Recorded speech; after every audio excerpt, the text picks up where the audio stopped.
नमस्कार, धर्म चर्चा में आपका स्वागत है।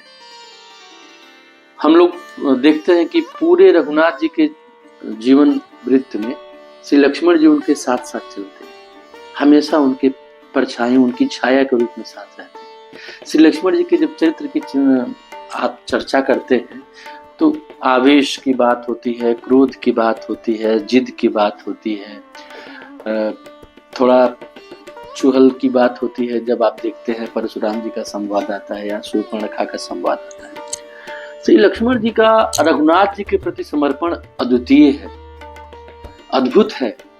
जब श्री रघुनाथ जी को वनवास मिलता है तो श्री रघुनाथ जी ने लक्ष्मण जी से कहा कि हे लक्ष्मण, वनवास मुझे जाना है, आपका दायित्व है। माता पिता गुरु और इस अयोध्या के समाज की आप रह के यहाँ पे देखभाल करो, सेवा करो। और इस दौरान इस उत्तर में श्री रघुनाथ जी से श्री लक्ष्मण जी जो बात कहते हैं वो उनके समर्पण को परिभाषित करती है और वो बताती है कि कितना गहरा समर्पण है। श्री रघुनाथ जी से श्री लक्ष्मण जी कहते हैं, जह लगी जगत स्नेह सगाई, प्रीति प्रतीति निगम निजुगाई, मोरे सबई एक तुम स्वामी, दीन बंधु अंतर्यामी। अर्थात हे रघुनाथ जी, इस संसार में जितने भी प्रकार के प्रेम के रिश्ते हैं अथवा प्रेम के जिन भी रूपों को वेद निगम पुराण परिभाषित करते हैं, उन सबको आप एक तरफ कर दीजिए।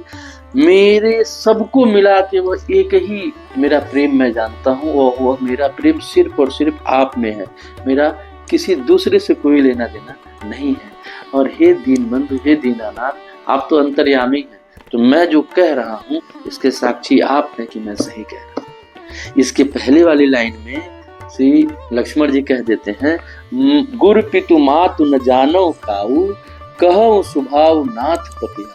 अर्थात हे प्रभु, गुरु पिता माता मैं किसी को नहीं जानता हूँ और मैं जान रहा हूँ और आप विश्वास भी कर लीजिए कि आपके सिवा मेरा कोई नहीं। यह जो श्री लक्ष्मण जी का समर्पण है ना, इसके बारे में बड़ी कम चर्चा होती है लक्ष्मण जी के आवेश के बारे में।